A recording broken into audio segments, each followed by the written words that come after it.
La persecución del enemigo contra la iglesia ha dejado a través de la historia muchos hombres, muchos predicadores, también muchas mujeres, muchos jóvenes muertos, muchas personas, muchos cristianos mártires, ¿no?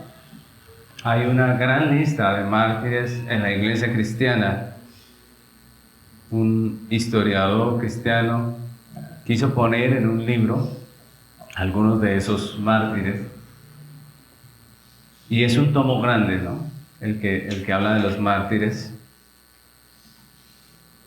Y ese libro no basta, ese libro apenas habla acerca de unos periodos de tiempo, pero hay muchos hombres y mujeres que a través de la historia han dado su vida por causa del Evangelio, porque el enemigo persigue a la iglesia desde la caída. En el libro del Génesis, desde el momento en que Adán y Eva caen, bíblicamente la simiente de la serpiente se ha encargado de levantarse en contra de los hijos de Dios.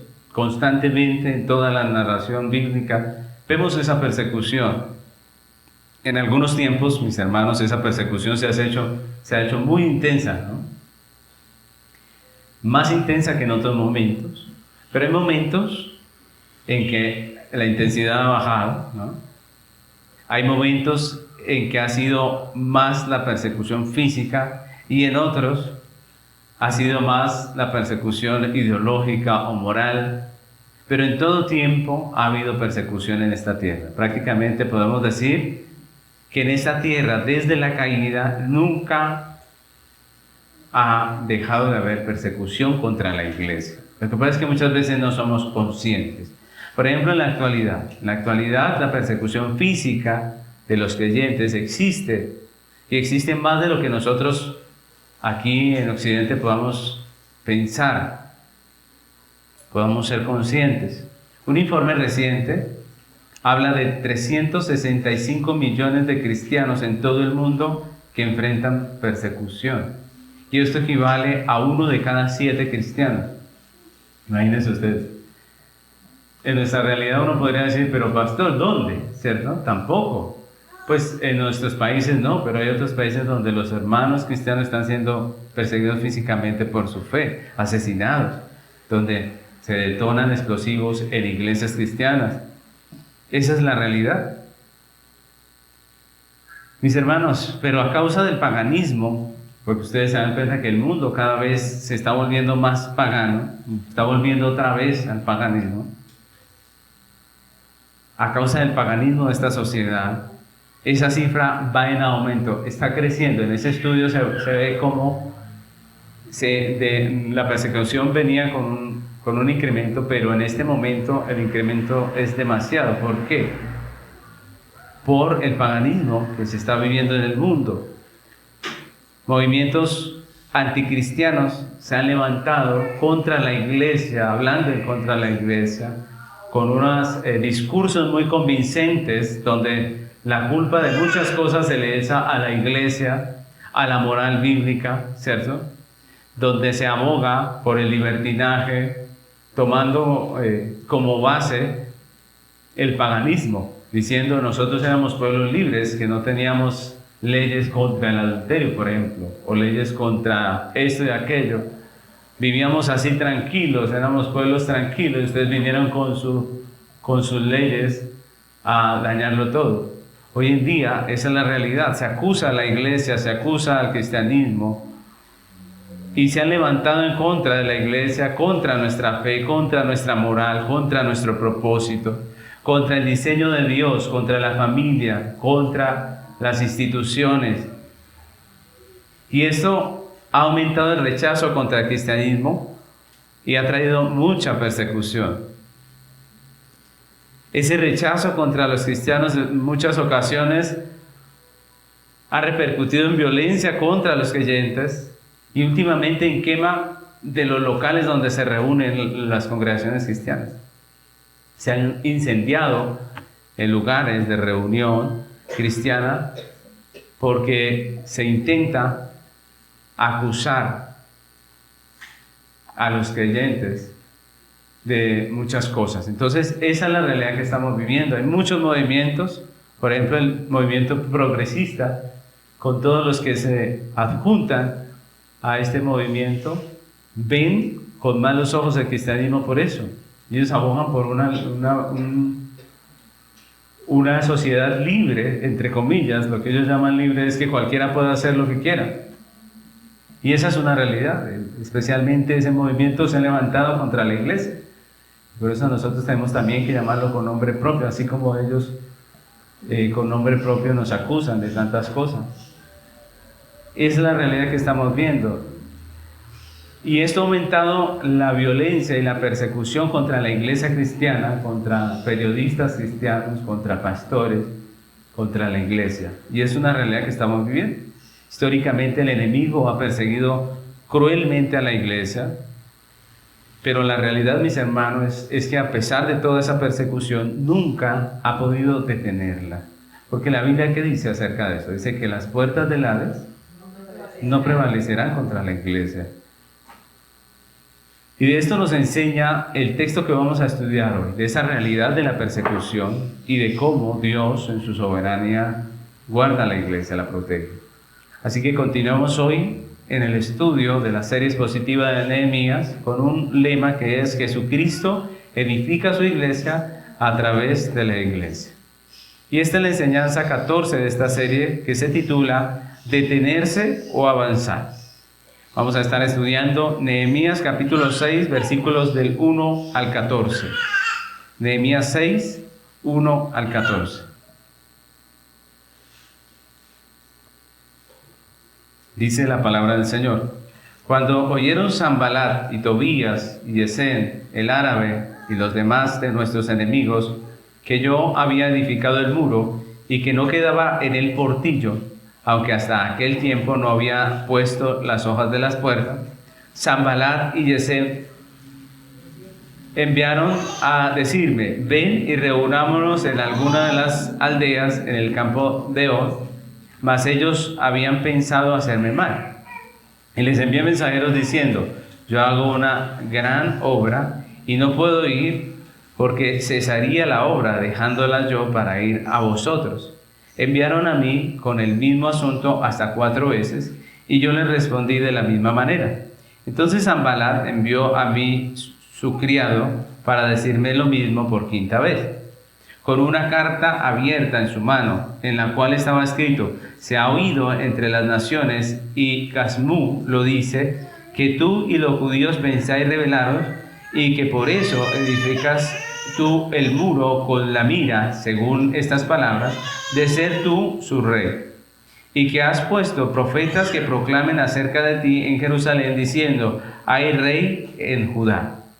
Y ahora serán oídas del rey tales palabras: ven por tanto y consultemos juntos. Entonces envié yo a decirle: no hay tal cosa como dices, sino que de tu corazón tú lo inventas. Porque todos ellos nos amedrentaban, diciendo: se debilitarán las manos de ellos en la obra y no será terminada. Ahora pues, oh Dios, fortalece tú mis manos. Vine luego a casa de Semaías, hijo de Delaía, hijo de Metabed, porque él estaba encerrado, el cual me dijo: reunámonos en la casa de Dios dentro del templo y cerremos las puertas del templo, porque vienen para matarte. Sí, esta noche vendrán a matarte. Entonces dije: un hombre como yo ha de huir, y quien que fuera como yo entraría al templo para salvarse la vida. No entraré. Y entendí que Dios no lo había enviado, sino que hablaba aquella profecía contra mí, porque Tobías y Sanbalat lo habían sobornado. Porque fue sobornado para hacerme temer así, y que pecase, y le sirviera de mal nombre con que fuera yo infamado. Acuérdate, Dios mío, de Tobías y de Sanbalat, conforme a estas cosas que hicieron. También acuérdate de Noadías, profetisa, y de los otros profetas que procuraban infundirme miedo. Amén.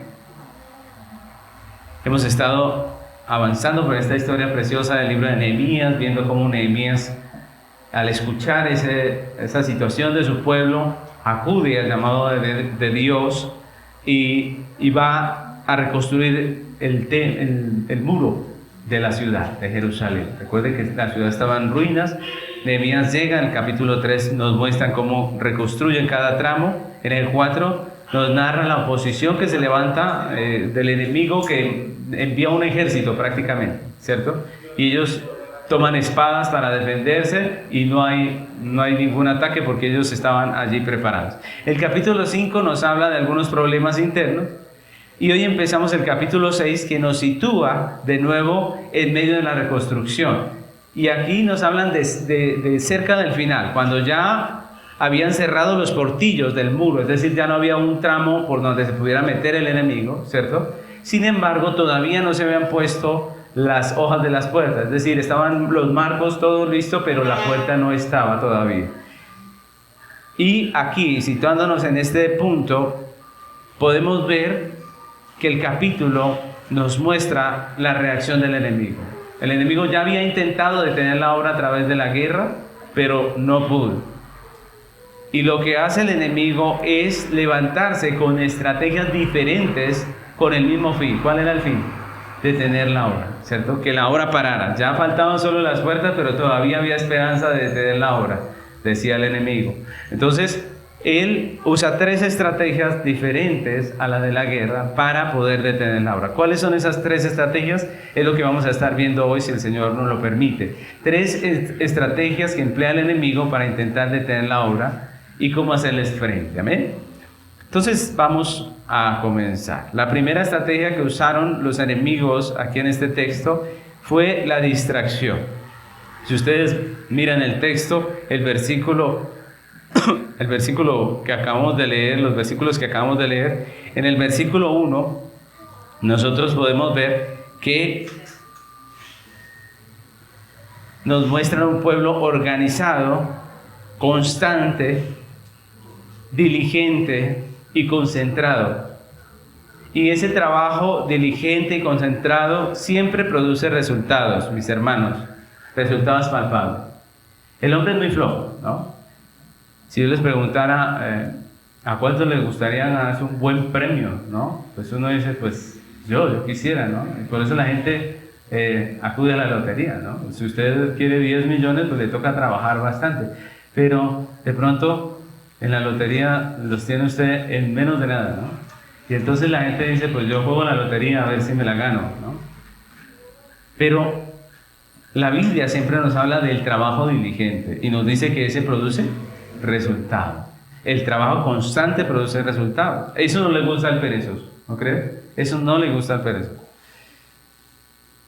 Y la Biblia nos habla de ese trabajo y nos muestra los resultados. Y es lo que vemos aquí. En unas cuantas semanas pasó esta ciudad de estar en ruinas a ser una ciudad organizada y limpia, ¿no? Después de estar en ruinas, ustedes recuerdan la imagen de los primeros capítulos de Nehemías, cuando Nehemías describe cómo estaba la ciudad, era una porquería, perdonen la expresión, porque aún los desechos pasaban por el medio de la ciudad sin ningún control, sin ninguna limpieza, y era una situación bastante fea, ¿no? Pero en unas cuantas semanas de trabajo disciplinado, de perseverancia, esta ciudad ya tenía un orden, estaba organizada y estaba muy cerca de ser finalizada la obra de reconstrucción del muro. Y hemos visto que no fue fácil y que muchas veces el pueblo se sintió afligido, desanimado, como que ya no querían seguir adelante. Pero en medio de todo eso Dios les fortaleció, los ayudó, ellos siguieron adelante y aquí en este punto están muy cerca del final. Lo primero que vemos ahí es que el enemigo, cuando ve esto, se levanta y dice, no, esto no puede ser, ¿no? Y usa estrategia. La primera estrategia que vemos aquí, como dijimos, es la distracción. El enemigo usó contra este pueblo juicioso y concentrado en su labor la estrategia de la distracción. La distracción es la acción de atraer la atención de una persona apartándola de aquello a lo que la está aplicando, ¿no? Entonces, usted está aplicado, concentrado en algo Y esa concentración le da resultado. Pero ¿qué busca la distracción? Apartarlo a usted, ¿no? Que usted no siga allí. Y eso es lo que pasa muchas veces, ¿no? No sé cuántos de ustedes les gusta escuchar la palabra de Dios, pero por lo menos en mi hogar me gusta eso, ¿no? En mi trabajo, cuando estoy haciendo algo que no requiere de mi concentración mental, lo que hago yo es poner una predicación, poner una buena palabra del Señor y escucharla. Pero muchas veces uno está escuchando y de repente el pensamiento se va para otra parte, ¿no les pasa? Y pierde uno el hilo de lo que está escuchando, se distrajo y ya no entiende lo que está diciendo el predicador. ¿Qué hago yo? Pues me devuelvo otra vez y me disciplino. Y pues gracias al Señor he aprendido a poder hacerlo mucho más concentrado, ¿no? Pero eso es la distracción, nos roba aquello que estamos escuchando. Entonces podemos estar escuchando algo, por ejemplo aquí estamos sentados escuchando al pastor, pero yo puedo estar pensando en mis deudas, puedo estar pensando en mis problemas, en lo que voy a hacer de almuerzo, en cualquier cosa, menos en la palabra de Dios. Eso es distracción, ¿no? La distracción impide que la persona se concentre, preste atención y continúe la tarea específica que está haciendo, afectando obviamente su rendimiento en las actividades y el enfoque que está teniendo. Por eso la estrategia de distracción es muy efectiva para detener la buena marcha de un asunto. Y es interesante, ¿no?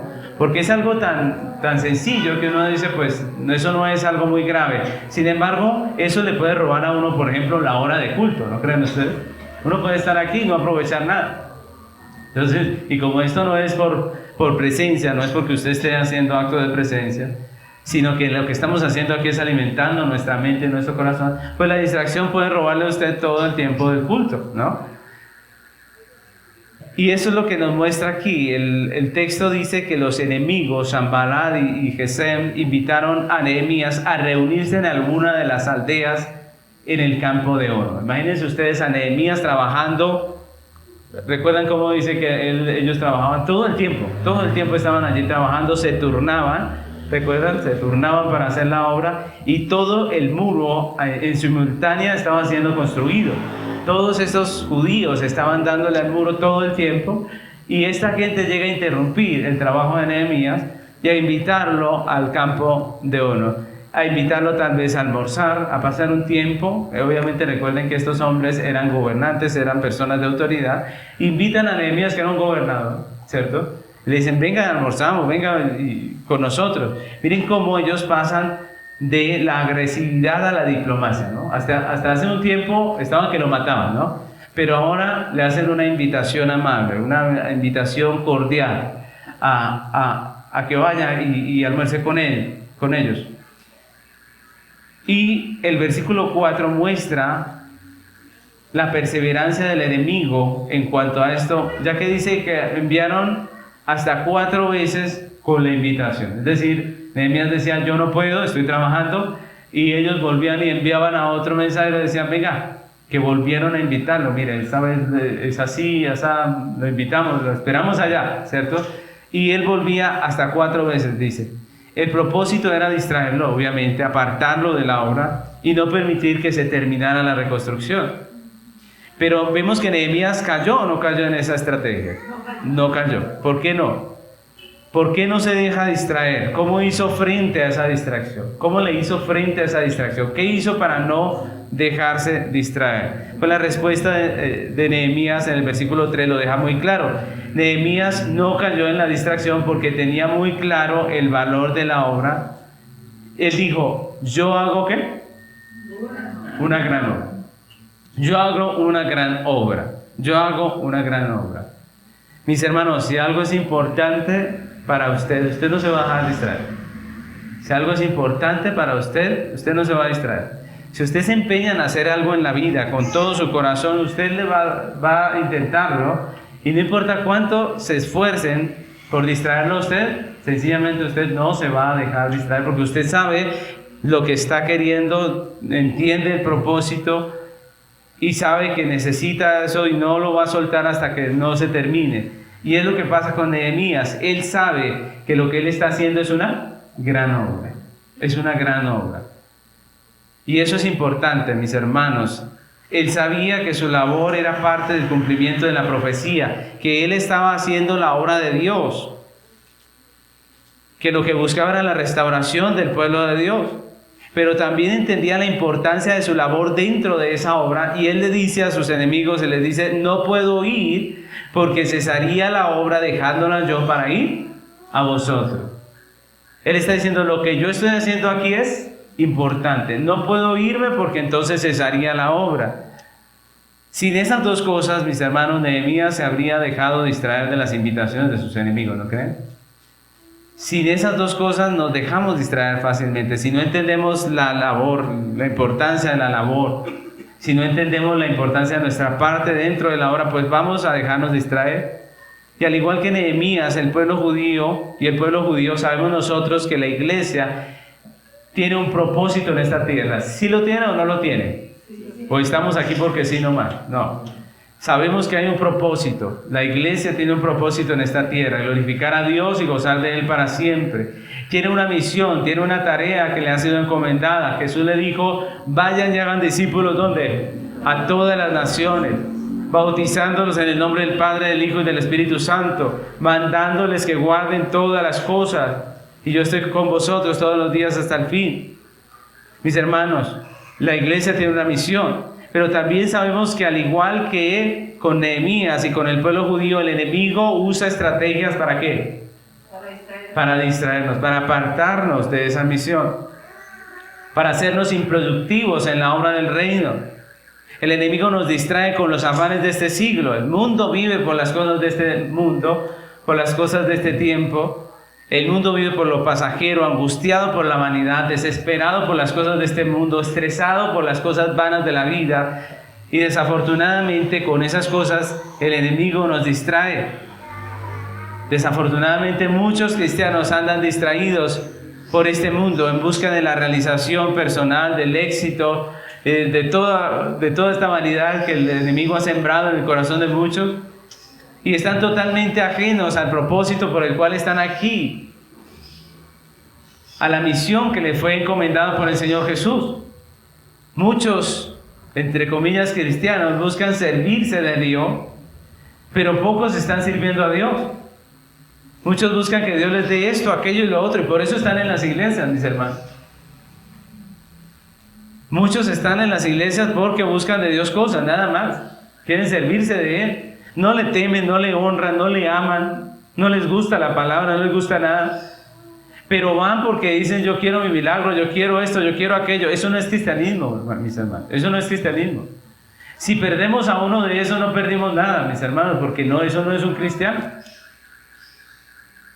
Nosotros estamos predicando el evangelio que busca que el hombre se arrepienta de su pecado y se vuelva al Señor y crea en su evangelio, que es vida eterna para la gloria de Dios. La Biblia nos advierte para que no nos dejemos distraer por este mundo. Lucas capítulo 22, versículos 34 dice: mirad también por vosotros mismos que vuestros corazones no se carguen de glotonería y embriaguez y de los afanes de esta vida, y venga de repente sobre vosotros aquel día. ¿Se podría llenar de glotonería nuestro corazón? Podríamos llenarnos de vanidad, de estar suspirando por cosas que no tienen nada que ver con nuestro propósito, y gastar nuestras energías, nuestro tiempo, nuestro pensamiento, y cargarnos y estresarnos por cosas pasajeras que no tienen ningún sentido. ¿Podríamos llenar nuestra vida de toda esa vanidad? ¿Ustedes qué creen? ¿Se puede o no se puede? Claro. Dios nos guarde de esa realidad, porque es una realidad. Pero somos tan susceptibles a las distracciones del enemigo que una y otra vez el Señor nos llama a volver nuestra mirada al objetivo, constantemente. Por ejemplo, en Colosenses 3:1, el apóstol Pablo dice a la iglesia, en Colosenses 3:1 al 3, dice: si pues habéis resucitado con Cristo, buscad las cosas de arriba, donde está Cristo sentado a la diestra de Dios. Poned la mira en las cosas de arriba y no en las de la tierra, porque habéis muerto y vuestra vida está escondida con Cristo en Dios. La razón de nuestra vida, el propósito por el que estamos aquí es Dios. No quiere decir que no trabajemos. No quiere decir que no compremos, que no hagamos. Tenemos que hacer. La vida aquí en la tierra es importante. Pero el propósito por el cual estamos aquí no es tener todo lo que el mundo quiere que tengamos. Estamos aquí para la gloria de Dios. Estamos aquí para trabajar por el reino. Estamos aquí para criar hijos para la gloria de Dios.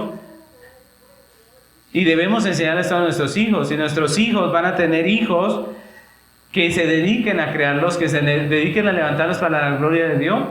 Porque el mundo les va a llenar de cosas y ellos van a preferir dejárselos a alguien para que los críe. Pero no.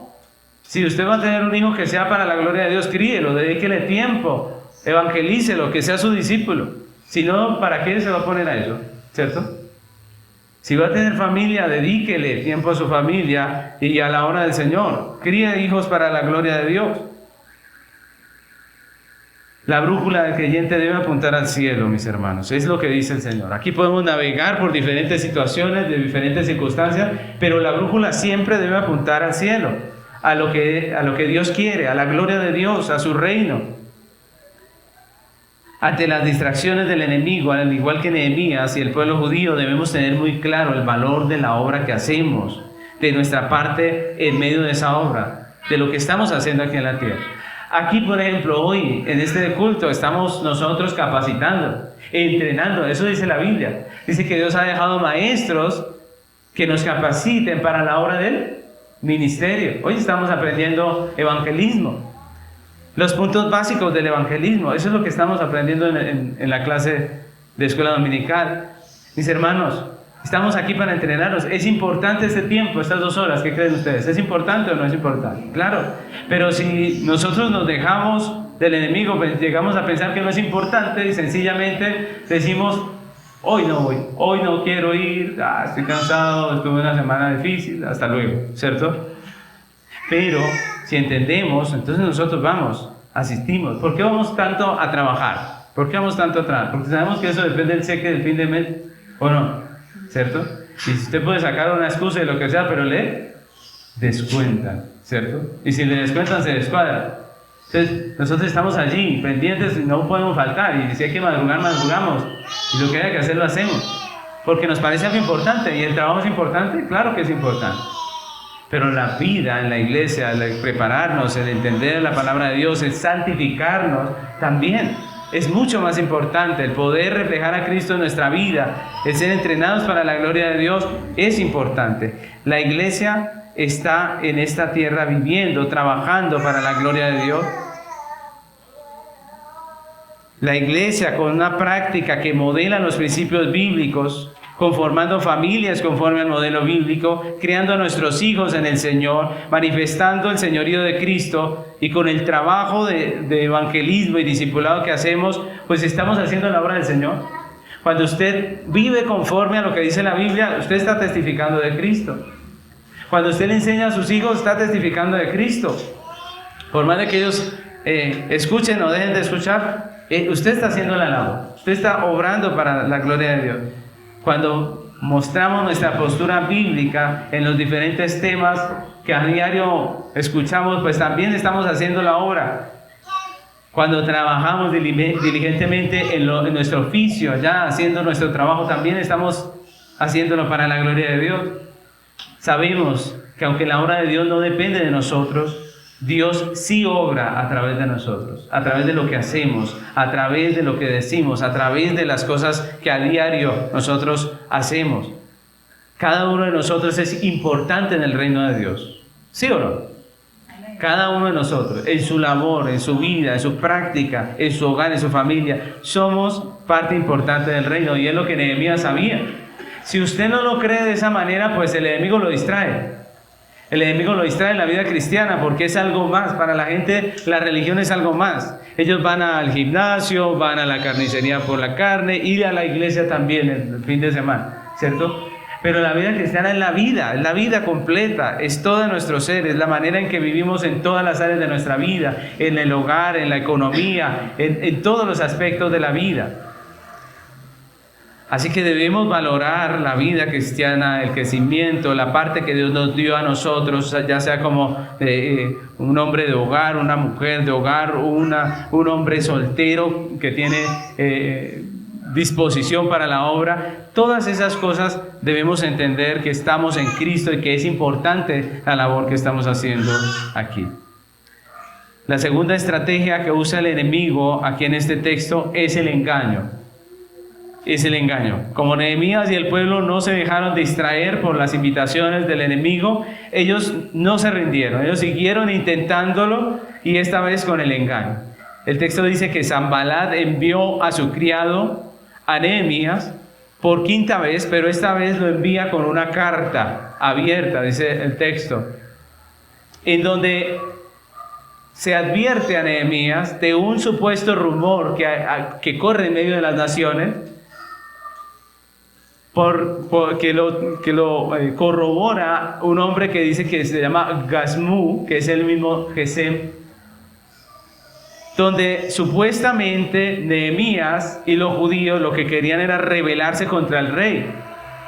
Según este rumor, Nehemías ya tenía todo organizado, estaban reconstruyendo las murallas, para que apenas se reconstruyeran, los profetas gritaran a toda voz, Nehemías es el rey, ¿no? Y entonces todo el pueblo proclamara a Nehemías como el rey de los judíos. Obviamente, si esto hubiese sido cierto, si ese rumor llegara a los oídos del rey y en verdad tuviese algún peso, pues él enviaría tropas persas contra Judá y los pondría en su sitio, ¿no? Él haría lo suyo. Así que con este engaño, los enemigos lo que pretendían era manipular a Nehemías para que se reuniese con ellos y así poder hacerle daño. Pero estos enemigos no solo expresaron una información falsa, sino que también a través de la carta manifestaron un interés falso.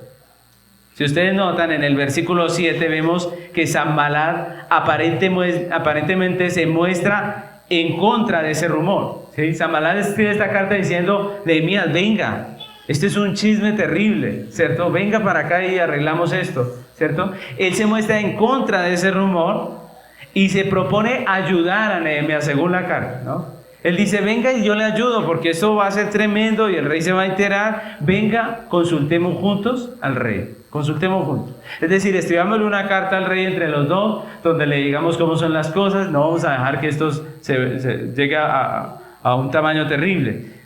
Sin embargo, como ya hemos visto, la verdadera intención de estos enemigos era, ¿cuál? Hacerle daño a Nehemías. El texto dice, la intención de ellos era hacerle daño, matarlo, detener la construcción del muro. No obstante, con esa estrategia del engaño de Nehemías a Nehemías, él tampoco cae, no cae. ¿Por qué? ¿Por qué fracasa de nuevo el intento de los enemigos de engañar a Nehemías? ¿Qué hizo que Nehemías no sucumbiera al engaño? Pues primeramente el discernimiento. Nehemías podía entender la diferencia entre una carta oficial y una carta que no era oficial. Él podía entenderlo. El escritor afirma que esa carta se la entregaron a Nehemías como abierta.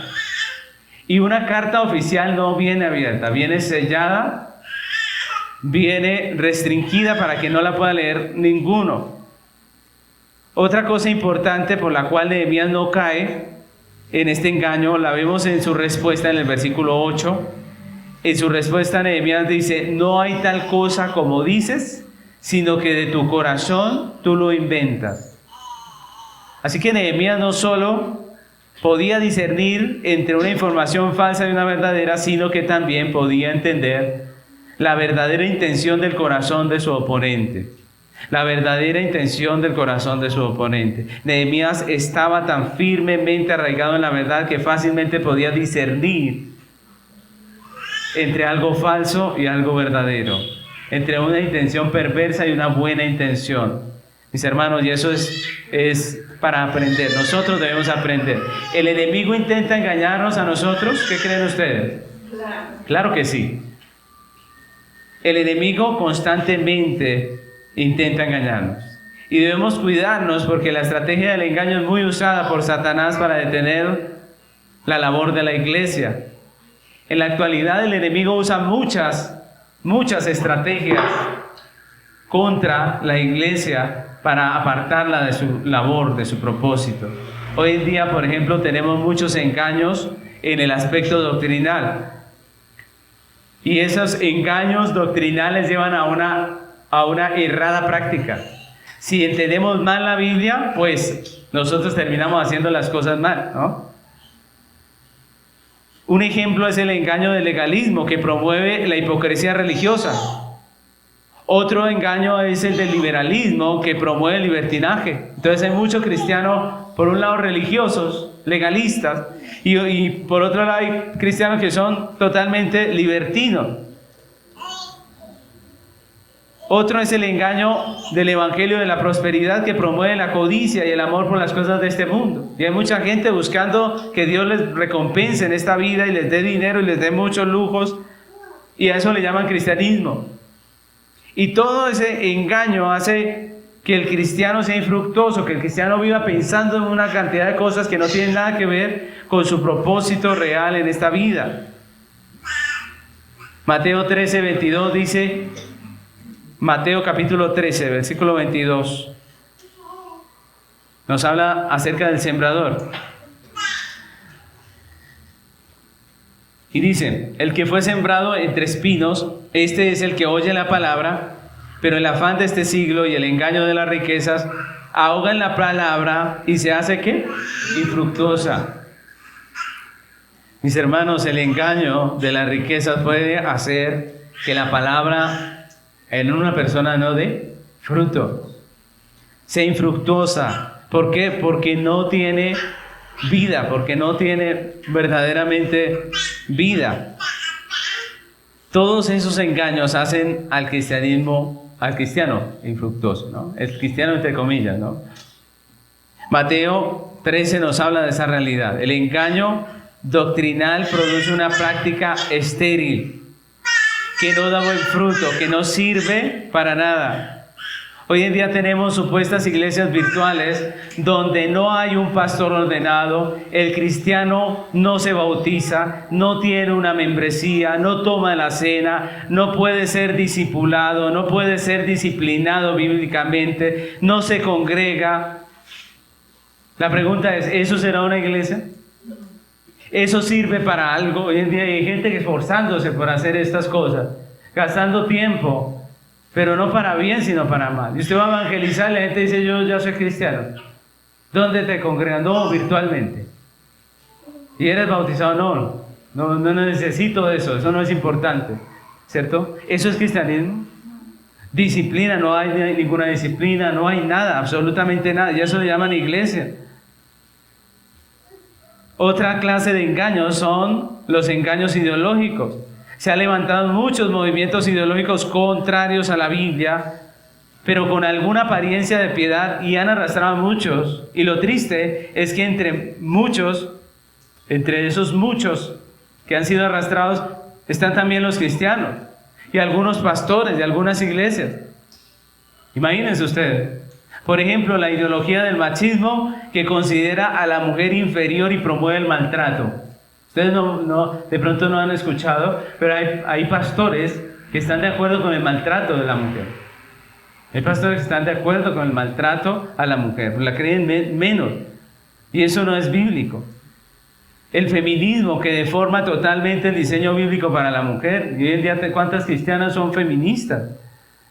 La ideología de género, que atenta contra la salud mental de las nuevas generaciones, las enloquece, mis hermanos. Ya ahí existe el género fluido. El que en la mañana es hombre, en la tarde es mujer y en la noche no sabe ni lo que es. Y eso le llaman género fluido. Entonces usted no sabe hoy con quién está hablando. Si con Pedro o con Andrea, no sabe. Eso daña la salud mental de la gente. Daña la estabilidad de la sociedad. Atenta contra la libertad de expresión. Y es un ataque directo en contra de la iglesia, del evangelio, de la Biblia. Otra ideología es la ideología children free. No sé si han escuchado acerca de eso, que quiere decir libre de niños por elección. Libre de niños por elección. Es un aborrecimiento a los niños. No queremos ver nada que ver con los niños. Y se está peleando para que hayan lugares libres de niños, donde usted pueda ir a almorzar, pero que usted no vea a un niño. Imagínense usted. Qué triste, ¿cierto? Qué triste. Les molesta, por ejemplo, nuestra ovejita chiquitica que hoy está hablando. ¿No es precioso? La Biblia dice que los niños cuando están así todavía le están adorando al Señor, dice la Biblia. Es hermoso. Pero hay gente que se molesta con eso. Y se inculca este aborrecimiento por los niños, e incluso se habla mal de la maternidad, se habla como la cosa peor que una mujer puede vivir en la maternidad, como si fuera el sacrificio más horrendo y más terrible. Así lo dibujan, lo pintan hoy en día, esta ideología. Mis hermanos, esto obviamente ha traído un daño a la sociedad, porque todos nosotros fuimos niños, ¿o no? Todos nosotros estuvimos en el proceso. ¿No tuvieron paciencia o no? Es más, es el momento donde nosotros enseñamos. Es el momento donde nosotros enseñamos. Mis hermanos, los niños son una bendición de Dios, ¿o no? Tener hijos no es una desgracia. Una mujer que tiene un hijo, naturalmente no es la peor cosa que le puede pasar. Se podría decir que es la mejor. Es maravilloso. Mire, el solo hecho de tener un hijo ya le previene a usted contra no sé cuántas cantidades de cáncer. Es la realidad. Es una bendición tener un hijo. Pero hoy en día esas ideologías hacen que los niños sean aborrecidos. Y es interesante, ¿no? Ya hay comercios que dicen, tranquilo, tiene el título ahí. Libre de niños, tranquilo, sí, cálmese, ¿cierto? Es terrible, eso es triste. Mis hermanos, y eso ha dañado y alterado incluso a la sociedad. Incluso ha causado una crisis demográfica. Muchos países se están llenando de adultos mayores y no hay una nueva generación que reemplace la anterior. ¿Por qué? Porque ya nadie quiere niños. Porque eso es lo peor, la cosa más terrible, ¿cierto? Ya no quieren niños. Y entonces se están llenando de adultos mayores y no hay quien reemplace a la nueva generación. ¿Qué economía aguanta eso? Porque el anciano es al que hay que pensionar, ¿o no? ¿Cierto? El anciano es al que hay que pensionar, hay que pagarle su aporte a la sociedad. ¿Quién paga esas pensiones? Las nuevas generaciones. Pero como ya no hay nuevas generaciones, ¿qué está pasando en muchos países? Hay una crisis. ¿Por qué? Por esta ideología, por esa manera de pensar que ya se ha metido en el corazón incluso de algunos cristianos y de algunas iglesias. Tristemente, eso hace parte también de las iglesias, donde los cristianos, los pastores han dejado entrar todas estas ideologías. Mis hermanos, y en muchas iglesias ya no hay escuela infantil, sino guardería de perros. En serio, ¿no? Suena chiste, pero es la realidad. Dicen, tranquilos que hay guardería de perros, ¿cierto? Y todo el mundo feliz. Pero, ¿y los niños? No hay necesidad porque nadie tiene niños. Mis hermanos, eso es triste. En la actualidad son muchas las ideologías contrarias a la fe bíblica, y lo terrible es que el enemigo engaña a los creyentes de tal manera que no solo terminan aceptándolas, sino practicando esas ideologías y también incluso promoviéndolas como si fueran algo bueno. Y podríamos pasarnos toda la mañana aquí hablando de los diversos engaños que usa el enemigo, pero la pregunta es, ¿cómo hacerle frente a esos engaños del enemigo? La respuesta es igual que Nehemías. ¿Cómo hizo Nehemías? Arraigados y cimentados en la verdad.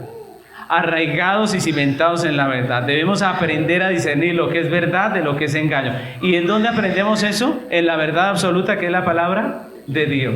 Tenemos que llegar a discernir. No todo razonamiento lógico es bueno para nosotros. No todo lo que tiene sentido es bueno para nosotros. No todo lo que suena bonito es bueno para nosotros. Tenemos que pensar siempre con la palabra de Dios. Decir, ¿esto es bíblico o no es bíblico? ¿Esto qué dice Dios de esto? Colosenses capítulo 2, versículo 6. Miren lo que dice el apóstol Pablo. Quiero leer este texto hasta el versículo 10. Mire, Colosenses 2, 6 al 10. Dice, por tanto, de la manera que habéis recibido al Señor Jesucristo, andad en Él, arraigados y sobreedificados en Él, y confirmados en la fe, así como habéis sido enseñados, abundando en acciones de gracia. Mirad que nadie os engañe por medio de filosofías huecas, y huecas sutilezas, según las tradiciones de los hombres, conforme a los rudimentos del mundo y no según Cristo. Porque en Él habita corporalmente toda la plenitud de la deidad, y vosotros estáis completos en Él, que es la cabeza de todo principado y potestad. Mis hermanos, tres cosas que nos anima aquí el apóstol Pablo. Una, estar arraigados en la verdad, cimentados en la fe. Yo les animo a que escuchen la palabra de Dios, a que pongan en sus casas una buena enseñanza y se alimenten de la palabra de Dios. Si usted no ha aprovechado los recursos que tenemos como iglesia en el Instituto Bíblico, usted los puede poner. Puede que no haga todo el instituto, pero usted puede poner clases del instituto y aprender mientras está haciendo un oficio, mientras se transporta a su trabajo. Podemos aprender la palabra de Dios. Para los niños está la escuela dominical. Tratamos de producir algo de material donde nos podamos alimentar. Mis hermanos, aprovechémoslo. Lo primero que dice aquí el apóstol Pablo es que debemos estar arraigados y cimentados en la fe, que no nos dejemos mover por huecas sutilezas, por filosofías que lo que hacen es apartarnos de Cristo, y que nosotros estamos completos en Cristo. ¿Qué necesitamos de este mundo? Nada. Nosotros estamos completos en Él. Mis hermanos, estamos llamados a crecer en el discernimiento a través del estudio de las Escrituras, como lo hacía Nehemías. Hebreos capítulo 5, versículo 12 hasta el 14, dice la palabra del Señor. Hebreos 5, 12 al 14. Porque debiendo ser ya maestros, después de tanto tiempo, tenéis necesidad de que se os vuelva a enseñar cuáles son los primeros rudimentos de la palabra de Dios, y habéis llegado a ser tales que tenéis necesidad de leche y no de alimento sólido. Y todo aquel que participa de leche es inexperto en la palabra de justicia, porque es niño. Pero el alimento sólido es para los que han alcanzado madurez, los que por el uso tienen los sentidos ejercitados en el discernimiento del bien y del mal. Cuando somos inmaduros como cristianos, cuando tenemos como prioridad otras cosas, pero no la lectura y el estudio de la palabra, nos volvemos infantiles, niños. Y al que es niño dice que no tiene los sentidos ejercitados en el discernimiento del bien y del mal. Se cree cualquier cuento. Mis hermanos, estamos llamados a adquirir por el estudio de la palabra una cosmovisión bíblica, que podamos discernir entre lo que es de Dios y lo que no es de Dios.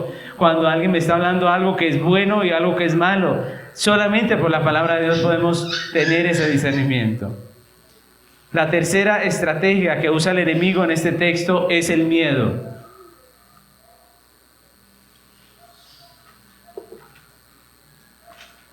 Como la distracción no pudo detener la obra, como el engaño tampoco pudo detener la obra, el enemigo empleó la estrategia de atemorizar, ¿no? A las buenas no quiso Nehemías venir, no quiso aceptar la invitación de buena gana. Entonces empezó a ejercitar temor sobre él. Primeramente con sus palabras. El versículo 9 dice que todos los enemigos los amedrentaban todo el tiempo, ¿no? Con la intención de que sus manos se debilitaran en la obra y no fuera terminada. Eso es lo que busca el enemigo. Asustarnos para que no hagamos. Y aunque parezca un ataque superficial, las palabras siempre tienen poder, mis hermanos. Pero no me refiero al misticismo de aquellos que se la pasan decretando cosas, porque supuestamente si las decretan entonces van a ser hechas materiales. Eso no es cristianismo, eso se llama metafísica. Pero me refiero al impacto que causan las palabras en los oyentes para animarlos o para desanimarlos en algo. Díganme si no. ¿No han estado ustedes en momentos difíciles donde alguien les da una palabra de aliento y eso les fortalece, les llena de ánimo para seguir adelante? Claro, las palabras tienen poder en ese sentido, en que pueden ayudar a una persona que está en una crisis a levantarse, a fortalecerse. Y eso es maravilloso. Si estamos trabajando con un propósito y tenemos a alguien que constantemente nos anima con sus palabras, eso nos fortalece, ¿no creen ustedes? Pero si en vez de animar tenemos a alguien que constantemente nos dice que eso es difícil, que eso no, que cómo se le ocurre, pues también nos desanima, ¿no creen? También nos desanima. Querrámoslo o no, nos termina afectando las palabras de los demás. Y por eso debemos ser sabios entre nosotros y, como dice el apóstol Pablo, animarnos los unos a nosotros. Dice Pablo el apóstol. Dice, anímense los unos a los otros, pero no con declaraciones falsas, tomando el nombre del Señor en vano, como hacen algunos que dicen, yo sé que todo te va a salir bien. La pregunta es, ¿cómo sabe usted que todo me va a salir bien? ¿Cierto? ¿Cómo sabe? Yo sé que Dios te va a sanar. No, ¿cómo sabe usted que Dios me va a sanar? ¿Eso o es profeta? ¿Cierto? ¿O le habló Dios? Como algunos dicen. No. La realidad es que muchos simplemente lo dicen para levantar el ánimo. Eso es falso. No debemos usar esas palabras. Mis hermanos, en lugar de eso deberíamos decir, yo deseo que el Señor te sane, ¿cierto? O estoy orando para que el Señor te sane. Estoy pidiéndole al Señor que te ayude con esa situación. Eso sí es ánimo. Una llamada en tiempo de angustia fortalece, un mensaje, un versículo apropiado nos puede animar en medio de nuestras tareas, en medio de nuestras dificultades. Pero no esperen que sea el pastor el que lo haga, ¿no? El pastor es el que tiene que animar a todo el mundo, no. Primera Tesalonicenses 5:11 dice claramente, Primera Tesalonicenses 5:11, dice, por lo cual, animaos unos a otros y edificaos unos a otros, así como lo hacéis. ¿Quiénes deben animar a los creyentes? Los mismos creyentes. ¿Quiénes deben fortalecer a los creyentes? Los mismos creyentes. Las palabras tienen poder de edificar una relación o de destruirla, de dar vida o de incitar a la muerte, de animar o de desanimar, de infundir temor o confianza. Por eso la Biblia nos hace responsable de las palabras. Miren que el pueblo judío trabajaba. Y mientras trabajaba, sus enemigos se dedicaron a hablar en contra, a decirle eso no se puede, a desanimar. Intentaban no solamente desanimarlos, sino también atemorizarlos para que dejaran de reconstruir. Constantemente le estaban atemorizando. Pero no solamente eran las palabras de estos enemigos, sino que estos hombres perversos habían sobornado a personas dentro del mismo pueblo judío para que les ayudaran a desanimar a sus hermanos. Les habían pagado, les dijimos, mire, les damos esta plata y ustedes díganle a esta gente que no se puede, que se detengan, que el rey los va a mandar a acabar, que esto no se debe hacer.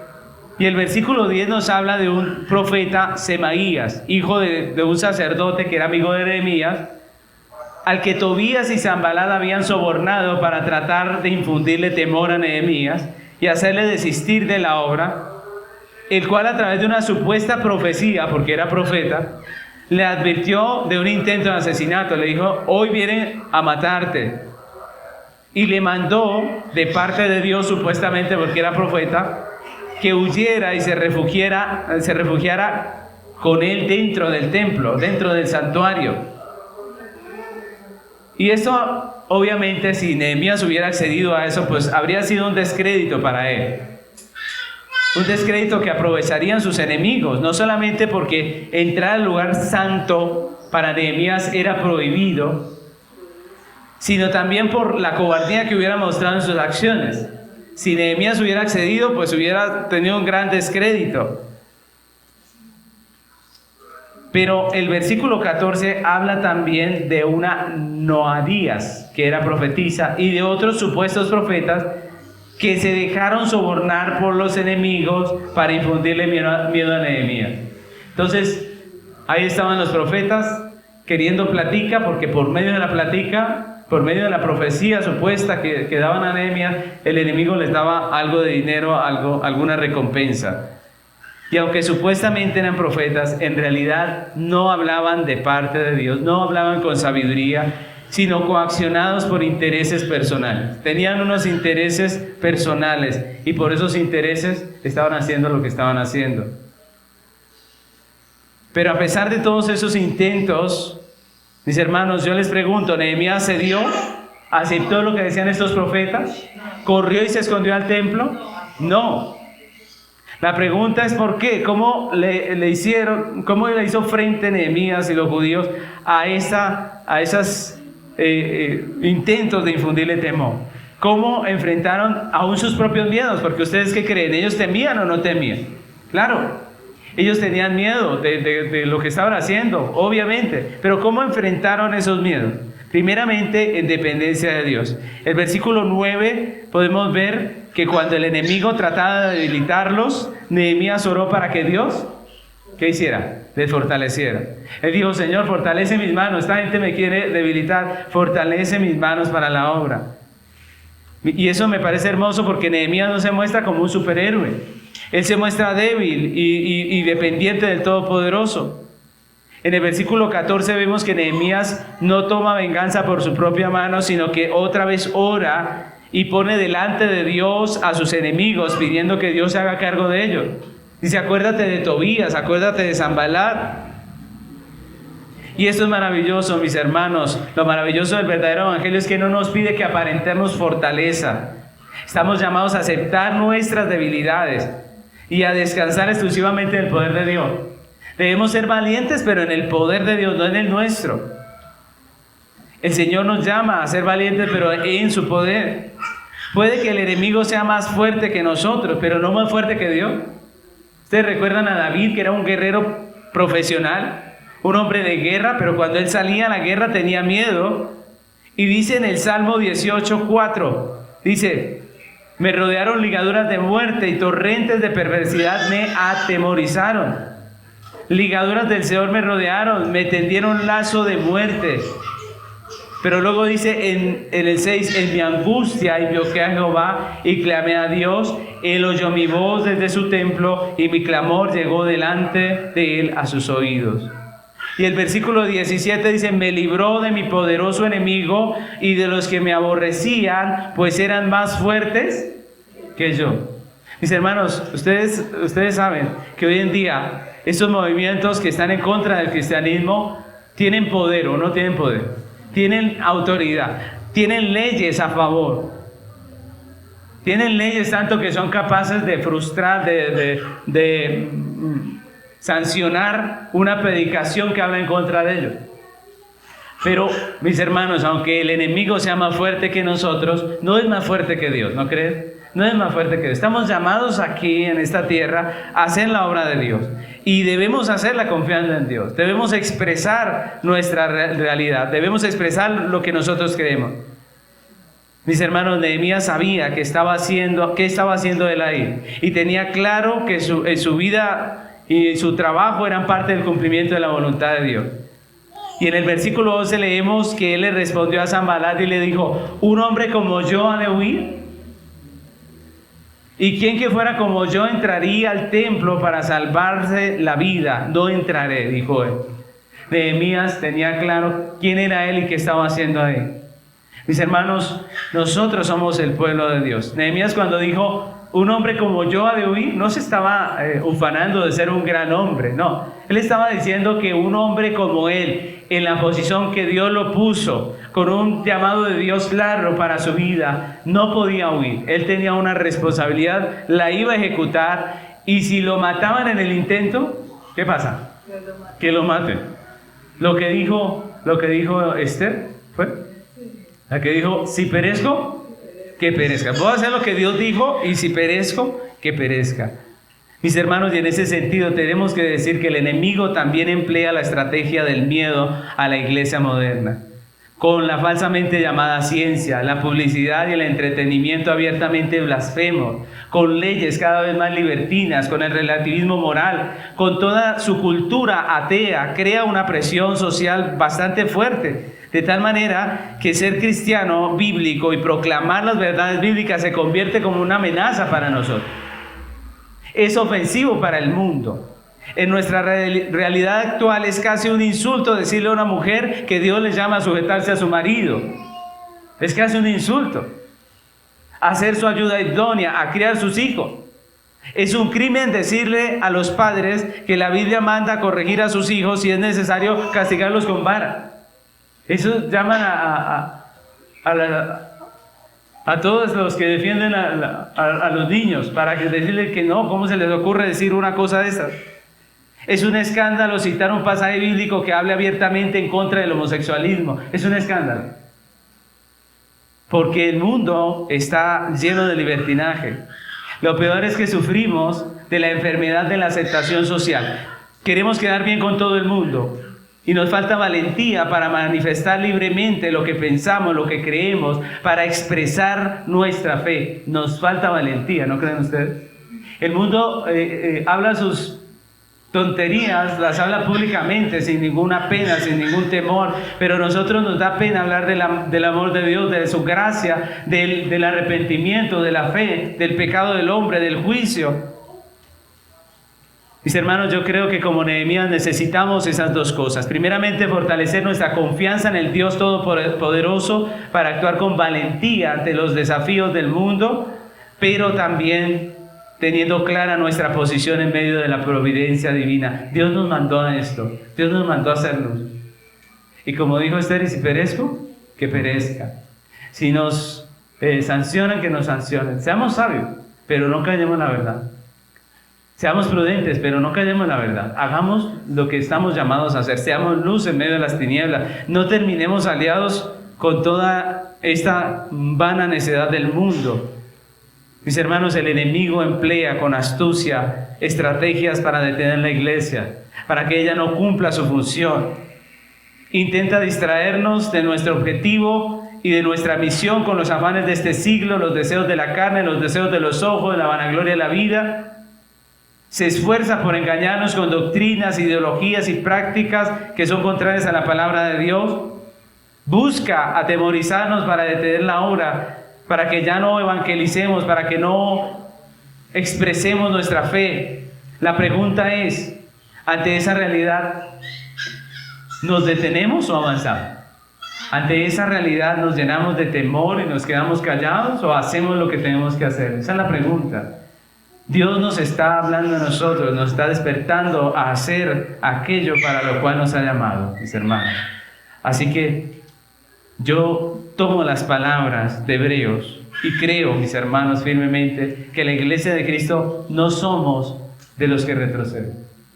La iglesia de Cristo no somos de los que retroceden. Yo les animo a que hagamos nuestra labor, que estas palabras de Nehemías nos infundan ánimo para hacer nuestra labor como hijos de Dios, para expresar nuestra fe, gústele a quien le guste, sea amigo de nosotros el que quiera o enemigo.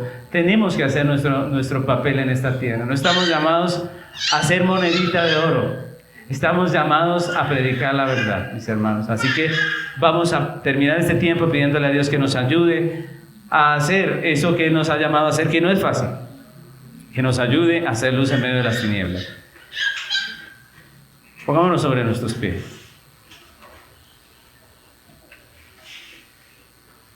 Oremos. Señor amado, gracias te damos por tu palabra, que es viva y eficaz, Señor. Padre, tenemos que reconocer que esa es una realidad en medio nuestro, Padre. Muchas veces estamos distraídos por el mundo, estamos siguiendo los engaños de Satanás, y muchas veces, Padre, tristemente, lo que deberíamos estar haciendo no lo hacemos, Señor, y eso es responsabilidad nuestra. Perdónanos, ayúdanos, Señor. Ayúdanos para no dejarnos distraer más, para no dejarnos engañar por las mentiras y las ideologías del mundo, y para no dejarnos atemorizar, Señor. La palabra dice, no temáis a los que matan el cuerpo. Ayúdanos, Señor, ayúdanos a ser valientes en medio de una sociedad que quiere quedar bien con todo el mundo. Ayúdanos a ser diferentes. Ayúdanos a ser sal, no azúcar. Ayúdanos a ser sal, Dios mío, en esta tierra. Ayúdanos a ser luz, Señor, en medio de las tinieblas. Bendice tu iglesia, llénanos de nuevo para hacerlo. Ayúdanos, Señor, Padre, que podamos hacer lo que tú nos has llamado a hacer en esta tierra. Te damos muchas gracias por tu palabra, te pedimos ayúdanos y guíanos, Padre, en todo lo que estamos haciendo. En el nombre de Cristo Jesús. Amén.